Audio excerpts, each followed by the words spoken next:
Тони Зен е урбано момче кој неколку пати досега низ песни ни покажа колку го сака неговото мало, па токму затоа решивме да направиме малска дружба и да поразговараме за неговите почетоци, но и новите проекти. Тој започна како соло артист, а во последно време можеме да го видиме и како дел од составот на Флека. Се веќе се смееш и кога се струшено до тебе си пееш и кога не е право место и време не е. Сите смеесте, само секој има своји цели. Визуализира како рушиш бариери, оди по твој секогаш ке се.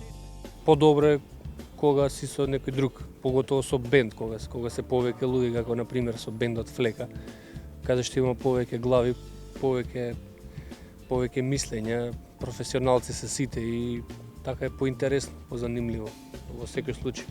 А полесно е сам баш од тие причини, затоа што си сам, и ако закасниш, ќе си закасниш сам на себе. Нема на 10 луѓе да им закасниш и обратно. По Флека, Тони Зен сними песна со Сиги и с китара. Најново, најсвежо е тоа што го извадивме сега брзо со китара, или диџеј с китара и со Сиги. Тоа е една идеја која што е одамна родена и не случајно е родена. Проектот нема некое име, нема некоја, не знам, нешто, нека филозофија, тоа него едноставно се собравме затоа што сакаме да правиме нешто заедничко, Скит има добра музика, добри битови, јас и Сиги сакаме да рецитираме на тие битови, крај, тоа е тоа. И решивме да си направиме као краток албум или EP, како што ги викаат, нели? Првата тема е Јо и со видео излезе сега, видеото е снимено од наша гледна точка или point of view. Со GoPro е снимена целата приказка, моето движење, на Сиги движењето, на китара движењето, нели секојдневни работи кои што се случуваат во животот и склопивме едно видео кое што е интересно, според мене позитивно, лесно за гледање, а и песната исто така е супер за слушање. Позитивно гледам секоја трака од душа, види како станува хит. Правам на бит йога, правам на бит кросфит. Ја. Од моја страна гледано се уште сум ја. Кај да бидам, што и да правам, се уште сум ја. Има исто нова песна, пред 2 години е таа снимена и се вика Прелјава на Балкан. И е продолжение, втор дел од проектот Под контрола, кога го започнав уште 2013 со Мерт, со БМ продукција. И сега оваа песна се вика Прелјава на Балкан и е снимен веќе спотот.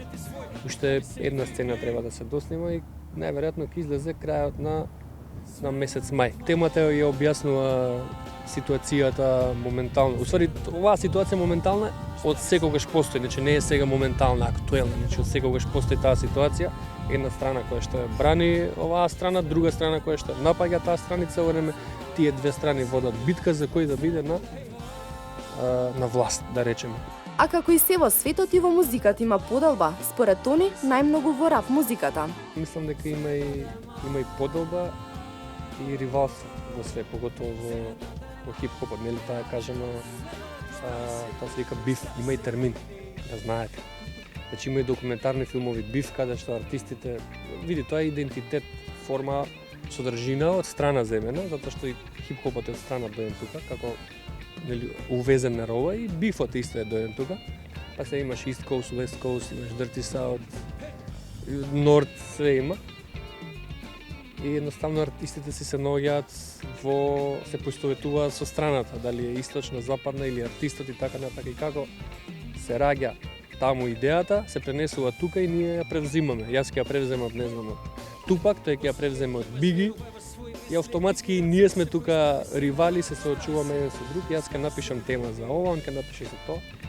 И така се случува со сите кои што се занимаваат со таа музика. Најчесто рап артистите пренесуваат некаква порака преку нивните песни, а инспирација им е секојдневието. Но колку рап музиката е променета од некогаш па до сега? Постојано се менува како што се менува и начинот на размислување на човекот, политичката ситуација, технологијата, така се менува исто и таа култура, и модата исто така. Значи, тука има повеќе елементи кои што влијаат на таа култура, кои што ја почнале таа култура и кои што ја менуваат таа култура. А рапот како термин, како елемент во таа хип-хоп култура си бил рапот секогаш. Значи рецитирање, пишување текстови, пренесување на некакви содржини, вистина од мало, од клуб, од забава, од некаква ситуација, од политичка ситуација и така натаму. Раперите поради слободниот начин на изразување често пати се критикувани, но колку според Тони Македонија почитува оваа хип-хоп култура? Па можам да кажам многу почитувана не само од раперите, него и од луѓе кои што не се поврзани со таа култура.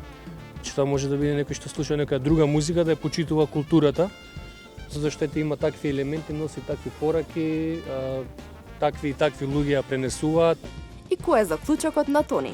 Не дозволувате да ви влијаат другите од страни, да ви кажуваат како треба да изгледате и да правите и да пишувате и да звучите. Значи, чувствувате сами, пренесуваате пораката секогаш вистински. Вистинска порака е богатство.